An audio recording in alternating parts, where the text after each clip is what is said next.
శ్రోతలందరికీ నమస్కారం. ఇప్పుడు వినబోయే కథ పేరు విలువలు మారాయి. రచించిన వారు డి కామేశ్వరి గారు. కథ విందాము. అమ్మమ్మ గారు, మీరేమిటి ఇక్కడున్నారు? అందరికీ దూరంగా వరండాలో కూర్చుని పుస్తకం చదువుకుంటున్న రాజేశ్వరమ్మ ఆ మాటకి తలెత్తి చూసింది. ఎదురుగా నిలబడ్డ అమ్మాయిని గుర్తుపట్టలేక, ఎవరమ్మా నువ్వు? ఎవరనుకుంటున్నావు? ప్రశ్నార్థకంగా చూస్తూ అడిగింది. నా పేరు వందన. మీరు శ్రీనగర్ కాలనీలో ఉండేవారు కదా? మా అమ్మమ్మ వరలక్ష్మి గారింటి పక్కన కుతూహలంగా అంది ఆ అమ్మాయి. అవునవును, సుబ్రహ్మణ్యం గారు రిటైర్డ్ జడ్జి వరలక్ష్మి గారి మనవరాలివా? ఆశ్చర్య ఆనందాలతో అంది రాజేశ్వరమ్మ. అవునండి, మా అమ్మ సునీతతో కలిసి సెలవులకి అమ్మమ్మ గారింటికి వచ్చినప్పుడల్లా చాలాసార్లు మిమ్మల్ని చూశాను. అప్పుడు చిన్నదాన్ననుకోండి, అయినా మిమ్మల్ని చూడగానే గుర్తుపట్టాను అంది వందన.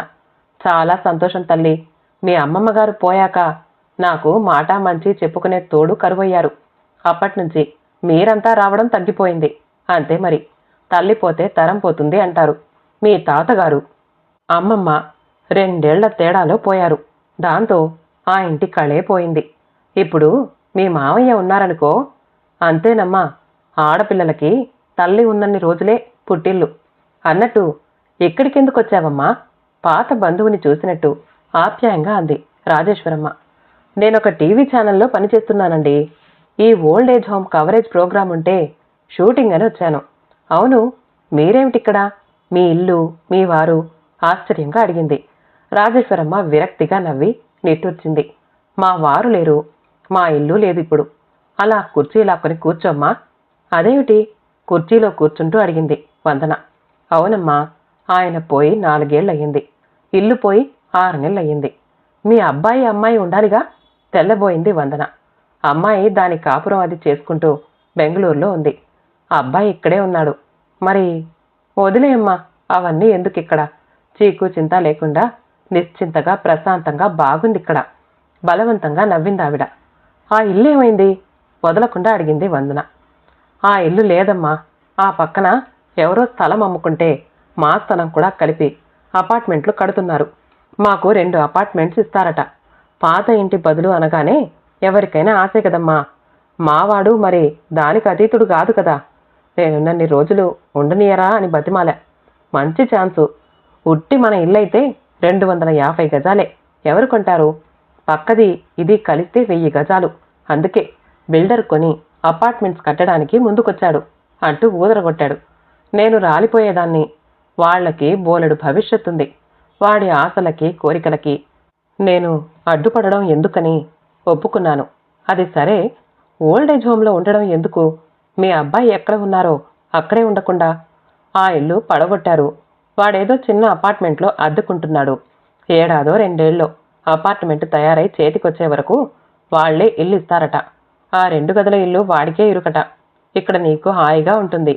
విశాలంగా తోట, ప్రత్యేకంగా గది, బాత్రూమ్, టీవీ, పత్రికలు, ప్రార్థనకి మందిరం, టిఫిను, భోజనం అన్నీ వండి పెట్టి బాగోగులు చూస్తారు. ఇక్కడ కొన్నాళ్లుండు, నీకు బాగుంటుంది అని ఇక్కడ తీసుకొచ్చి చేర్చాడు. అదోలా నవ్వుతూ అంది. అదేమిటి, కాస్త పెద్ద ఇల్లు తీసుకుంటే సరిపోయేది కదా నొచ్చుకుంటూ అంది. లేదులేమ్మా, నేనిక్కడికి రాకముందు బాధపడ్డాను. వచ్చాక మంచి నిర్ణయమే వాడిది అనిపించింది. ఆ ఇరుకు గదుల్లో బందీగా బ్రతికే కంటే హాయిగా విశాలంగా శుభ్రమైన గాలి, వెలుతురు, అన్ని సదుపాయాలు ఉన్న చోట బాగానే ఉంది నాకిక్కడ. సరే, మీ ఇంటి సంగతులు చెప్పు. కాసేపు అందరి విషయాలు చెప్పింది వందన. పోతే అమ్మమ్మగారు, ఈ వృద్ధాశ్రమంలో ఉన్న వాళ్ళవి ఒక్కొక్కళ్ళది ఒక్కొక్క కథండి. చూసేవాళ్లు లేక కొందరు, ఉండి కూడా చూడని వారు కొందరు, బరువు వదిలించుకున్నవారు కొందరు, తల్లిని చూసే తీరిక కోరిక లేని వాళ్ళు కొందరు. ఇలా అనేక కారణాలతో ఇక్కడ చేరారు. వీళ్ళందరి గురించి ఒక స్టోరీ తయారు చేయడానికి వచ్చాను. మిమ్మల్ని ఇక్కడ చూడడమే ఆశ్చర్యం. ఏదో ఈ విధంగా మిమ్మల్ని చాలా రోజులకు కలిశాను. అమ్మకు చెప్తా మీ గురించి. వందనం వెళ్ళాక అటే చూస్తూ కాసేపు ఆలోచనలో పడింది రాజేశ్వరమ్మ. పాత రోజులు గుర్తుకొచ్చాయి ఆమెకు. గవర్నమెంట్ అలాట్ చేసిన స్థలాలు. ఆ రోజుల్లో 250 గజాలు, 2500. ఆ డబ్బు జమ చేయడానికి ఎంత అవస్థపడ్డారో గదా ఆయన. గవర్నమెంట్ ఉద్యోగాలకి ఆ రోజుల్లో జీతాలెంత కనుక. తమ్ముడి చదువు, చెల్లెలు పెళ్లి బాధ్యత తీరగానే ఇటు పిల్లలు ఎదుగొచ్చారు. వారి చదువులు, ఇంటి ఖర్చు, ప్రతి రూపాయి చూసి ఖర్చు పెట్టాల్సిన రోజులు. రిటైర్ అయ్యే నాటికి 2 గదుల కొంపన్నా ఉండాలనే ఆయన తాపత్రయం.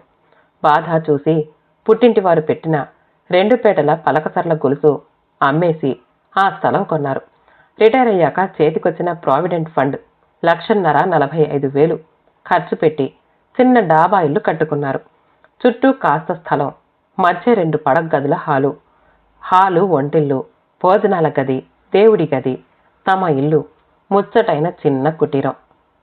తామిద్దరూ సొంత ఇల్లు చూసుకుని పొంగిపోయారు. చుట్టూ ఉన్న కాస్త స్థలంలో ముందు వైపు మందార, నందివర్ధనం, గులాబీ, కనకాంబరం, పారిజాతం లాంటి పూల మొక్కలు, వెనకాల మామిడి, జామ, సపోటా, ఒక కొబ్బరి చెట్టు. పిల్లల్ని పెంచుకున్నట్టు శ్రద్ధగా ఎంత కష్టపడ్డారు. మొక్కలు పెరుగుతూ ఉంటే మొగ్గ తొడిగినప్పుడు మామిడి చెట్టున పింద వేసినాడు మొదటి జాంపండు అందరూ తలా ముక్క కోసుకుని తిన్న ఆ అనుభూతి. ఇన్ని మందారాలు, చామంతులు, గుప్పెడు పారిజాతాలు దేవుడికి పెడితే కళకళ్లాడిపోయేది దేవుడి మందిరం. ఎండాకాలం వస్తే మల్లెపూల సుగంధం పెరడంతా పరుచుకునేది. తీరికున్న ప్రతి క్షణం మొక్కల మధ్య గడిపారు ఇద్దరు. ప్రావిడెంట్ ఫండ్తో పిల్లలిద్దరి చదువులు, పెళ్ళిళ్ళు అవ్వగా పెన్షన్ డబ్బులు తప్ప ఏం మిగలకపోయినా అందులోనే ఆడపిల్ల పురుళ్ళు, కోడలికి ముచ్చట్లు, పండగలు, పబ్బాలు, అల్లుడి మర్యాదలు. ఎంత పొదుపుగా సంసారం చేసింది. అయినా ఉన్నంతలో దేనికి ఇబ్బంది లేకుండా గడిపారు. ఆ రోజులు కాబట్టి, పెన్షన్ అందేది కాబట్టి నిశ్చింతగా రోజులు వెళ్ళిపోయాయి. అప్పుడే పక్కన స్థలంలో మేడ ఇల్లు లేచింది. వరలక్ష్మి గారు ఆ ఇంట్లో దిగిన ముహూర్తం. ఏదో కానీ ఆవిడతో చక్కని స్నేహం కుదిరింది. ఆయన రిటైర్డ్ జడ్జి. పిల్లల పెళ్లిళ్ళు, చదువులు అయ్యాయి. తమకంటే పై స్థాయి అయినా ఇద్దరి మధ్య చెరగని స్నేహం. ఇచ్చి పుచ్చుకోవడాలు, కష్టం సుఖం చెప్పుకోవడం, పెరట్లో కాసిన కూరలు వండి పంచుకోవడం, పిట్టగోడ దగ్గర చేరి అమ్మలక్కల కబుర్లు, పూజలకి, వ్రతాలకి ఒకరికొకరు తోడై అక్కా చెల్లెళ్ల మాదిరి కలిసిపోయారు. 60 ఏళ్లకి ఎదురు చూడని వైధవ్యం. స్కూటర్ యాక్సిడెంట్ రూపంలో వచ్చి మీద పడితే ఎలాగో తట్టుకుని నిలబడగలిగింది. ఆయన పోయాక సగం పెన్షనే వచ్చినా దాంతో సరిపుచ్చుకునేది. ఏదో ఒంటరిగా కృష్ణారామ అనుకుంటూ కాలం గడిపేది. ఆ సమయంలో మంచికి చెడ్డకి వరలక్ష్మి గారే సాయం, సలహా చెప్పినా ఆవిడే. అంతవరకు లేని కొత్త సమస్యలు. కొడుకు ఉన్న ఉద్యోగం వదిలి ఇంకోటి ఇక్కడ చూసుకుని ఒంటరిగా ఉన్నావని వచ్చేశామమ్మా అంటే కొడుకు ప్రేమకి, అభిమానానికి పొంగిపోయింది మొదట్లో. ఆ రోజు నుంచి బరువు బాధ్యతలు కొడుకు పైన పెట్టి వంటిల్లు కోడలికే అప్పగించింది. మనవళ్ళు పెరుగుతూ ఉంటే పెత్తనం కోడలిదే. తను ఆ ఇంట్లో పెట్టింది తిని ఓ మూల కూర్చునే స్థితికొచ్చేసింది. ఇంటి విషయం మాత్రం తను ఉన్నంత వరకు అమ్మడానికి లేదని మొత్తుకుంది. హఠాత్తుగా పోవడంతో భర్త విల్లు రాయకుండానే పోయారు. ఆస్తి మొత్తం 3 భాగాలు అన్నారు. తన మాట, పెత్తనం చెల్లనివ్వలేదు కొడుకు. కాగితాల మీద సంతకాలు పెట్టించాడు. ఇల్లు కూలగొట్టడం చూసి బాధ పడకర లేకుండా తానిక్కడికి చేర్చాడు. అప్రయత్నంగా రాజేశ్వరమ్మ కళ్ళు నిండుకున్నాయి. కళ్ల ముందే ఇల్లు కోల్పోయి అపార్ట్మెంట్ సంస్కృతికి అలవాటు పడిపోక తప్పడం లేదు. తమ తరం వారు. మర్నాడు సాయంత్రం రాజేశ్వరమ్మ కొడుకు శ్రీనివాస్ ధుమధుమలాడుతూ వచ్చాడు. వస్తూనే చేతిలోని పేపర్ తల్లి ముందు విసిరికొట్టి, ఏమిటమ్మా ఇది? నలుగురిలో నా పరువు ఇలా ఈడ్చి రోడ్డున నిలబెట్టడానికి నీ మనసు ఎలా ఒప్పింది అంటూ ఆవేశంగా అరిచాడు. రాజేశ్వరమ్మ తెల్లబోయి చూసింది. విషయం అర్థం కాక. చూడు అంటూ పేపర్ విప్పాడు. తల్లుల్ని ఇంట్లో నుంచి వెళ్లగొట్టి ఓల్డేజ్ హోంలో పారేసిన కొడుకుల లిస్టులో నా పేరు చేరింది నీ దయవల్ల. ఏదో ఆ 2 గదుల అపార్ట్మెంట్లో నీకు సౌకర్యంగా ఉండదని, ఇక్కడ కొన్నాళ్లు హాయిగా ఉంటావని, ఇల్లు తయారయ్యే వరకు ఈ ఏర్పాటని నీకు తెలీదా? ఆగ్రహంగా కొడుకు దులిపి పారేస్తూ ఉంటే విస్తుపోయిన రాజేశ్వరమ్మ పేపర్ తీసి చూసింది. ఆదివారం పేపర్లో ఈ వృద్ధాశ్రమం గురించే వివరంగా బిల్డింగు, తోట, ప్రార్థనా మందిరం, అక్కడున్న వారి కొందరి ఫోటోల్లో తన ఫోటో, పేరు అన్నీ ప్రచురించారు. పిల్లల ఆదరణ, అభిమానం నోచుకొని తల్లిదండ్రులు అంటూ కొన్ని కథలు సంక్షిప్తంగా మొత్తం 1 పేజీ అంతా కవర్ చేస్తూ వార్తొచ్చింది. రాజేశ్వరమ్మ తెల్లబోయింది. నడు ఇంటికి. ఆ చాలీచాలని 2 గదుల్లోనే పడుందాం అందరూ నేనేదో నిన్ను హత్య చేసినట్టే, ఇంట్లో నుంచి వెళ్ళగొట్టినట్టే దోషిలా చూడ్డం, అడగడం. తలెత్తుకోలేకపోయాను. పద, బట్టలు సర్దుకో, ముఖం గడ్డు పెట్టుకుని విసురుగా అన్నాడు. చూడు సీను, అనవసరంగా ఆవేశపడకు. నిన్న మన పక్కింటి వరలక్ష్మి గారి మనవరాలు ఏదో టీవీలో పనిచేస్తోందట. ఈ ఓల్డేజ్ హోమ్ గురించి వ్యాసం రాయడానికి వచ్చిందట. నన్ను చూసి గుర్తుపట్టి పలకరించి అడిగింది. ఇల్లు అమ్మాము, ఆ స్థలంలో అపార్ట్మెంట్స్ కడుతున్నారు, అంతవరకు ఉన్నాను అని చెప్పానంతే. ఇదంతా ఇలా కథలుగా వస్తుందని నాకేం తెలుసు? స్థిరంగా శాంతంగా అంది. పేపర్లో పడ్డావుగా, సంతోషమే కదా. నా మీద బదులు తీర్చుకున్నావు కదా. ఏదైతేనే జరగవలసిన డ్యామేజ్ జరిగింది. ప్రతి వెధవకి జవాబు చెప్పుకుంటూ సంజాయిషి ఇచ్చుకునే కర్మ పట్టింది. అసలు నాదే బుద్ధి తక్కువ దీనిలో దిగడం. ఏదో నా పాటికి నేనేదో ఓ అపార్ట్మెంట్ కొనుక్కుంటే మీ అందరి చేత మాటలు పడాల్సిన కర్మ ఉండేది కాదు. మొహం ఎర్రగా చేసుకున్నాడు. మొన్న సుజాత వచ్చి మోసగాడివి అన్నట్టు నానా మాటలు అని వెళ్ళింది. ఈరోజు నువ్విలా నన్ను బజార్కిడ్చావు. చేసే పనిలో నిజాయితీ ఉంటే ఎవరు ఏమన్నా పట్టించుకోనక్కర్లేదు. స్థిరంగా కొడుకు వంక చూస్తూ అంది. ఆ మాట ఎక్కడో తగిలినట్టు శ్రీనివాస్ మొహం నల్లబడింది. అంటే ఏమిటి నీ ఉద్దేశం? కంగు తిన్నట్టు ప్రశ్నించాడు. సుజాత అన్నదంటే ఊరికే అనలేదు కదా. దాని తండ్రి ఆస్తిలో నీకెంత హక్కుందో దానికి ఉన్నప్పుడు దానికి చెందాల్సినవి చెందకపోతే ఏ చెల్లెలు మాత్రం ఊరుకుంటుంది చెప్పు? నువ్వు చేసిన పని మోసం కిందకే వస్తుంది. విల్లు లేదు కదా అని స్థలం అమ్మకానికి నీ పేర పవర్ ఆఫ్ అటర్నీ ఇచ్చినట్టు మా ఇద్దరి సంతకాలు తీసుకొని, అది బెంగళూరులో ఉంటుంది, కాగితాలు అస్తమాను సంతకాలకి పంపాలని మధ్యలో అన్నాడు. ఏమిటి మరీ చదువురాని వాళ్ళకి చెప్పినట్టు చెప్తున్నావు? అది వెళ్ళి బిల్డర్తో మాట్లాడి విషయం తెలుసుకుంది. స్థలం నీ పేర రాస్తున్నట్టు కాగితాలు రాయించుకున్నావు. పవర్ ఆఫ్ అటర్నీ ఉపయోగించుకుని తోడబుట్టిన దాన్ని ఇంత దగా చేశావు. తల్లిని బ్రతికుండగానే నాకు ఇల్లంటూ లేకుండా చేశావు కదా. అమ్మా, అనవసరంగా మాటలొద్దు, ఈ రాద్ధాంతము వద్దు. అపార్ట్మెంట్స్ హ్యాండ్ ఓవర్ చేశాక దాని పేర రిజిస్టర్ చేయించుదామని బుకాయించాడు. అంత మంచి ఆలోచన ఉంటే సంతోషమే. ఏదో నా కోసం ఓ రూమ్ 1,00,000 పెట్టి కొనిచ్చావు.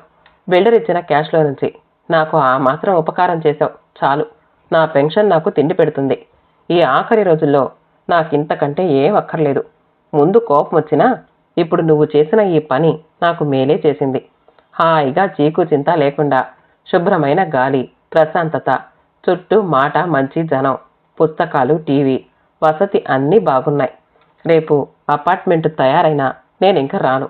ఇరుకు గదులు, ఇరుకు మనసుల మధ్య ఇంకా ఉండలేను. నీలో ఏదన్నా నిజాయితీ మిగిలుంటే, నీకు ఆత్మసాక్షి అన్నది ఉంటే నీ చెల్లెలకి అన్యాయం చేయకు. ఆ ఇల్లు మా ఇద్దరి కలల పంట. ప్రతి చెట్టు, ఆకు, పువ్వు, కాయ మా తరం తర్వాత మా పిల్లలు అనుభవించాలన్న కోరిక ఎలాగూ తీరదు. కానీ 2 పిల్లలు సంతోషంగా ఉన్నారంటే మీ నాన్న ఆత్మ సంతోషిస్తుంది. నా పాటికి నేను చాలా హాయిగా సంతోషంగా ఉన్నాను. వెళ్ళు. తల్లిగా నేనెప్పుడు నీ మేలే కోరతాను. వీలైనప్పుడు ఎప్పుడో ఒక్కసారి వచ్చి కనిపించి వెళ్ళండి, అది చాలు. కుర్చీలో నుంచి లేచి నెమ్మదిగా నడుచుకుంటూ గదిలోకి వెళ్ళిపోయింది రాజేశ్వరమ్మ. కథ సమాప్తమండి. కథ నచ్చితే మా ఛానల్ని లైక్ చేయండి, షేర్ చేయండి, సబ్స్క్రైబ్ చేసుకోండి. ఆల్ అనే బెల్ బటన్ని నొక్కండి. మళ్ళీ కలుద్దాం ఇంకో మంచి కథతో.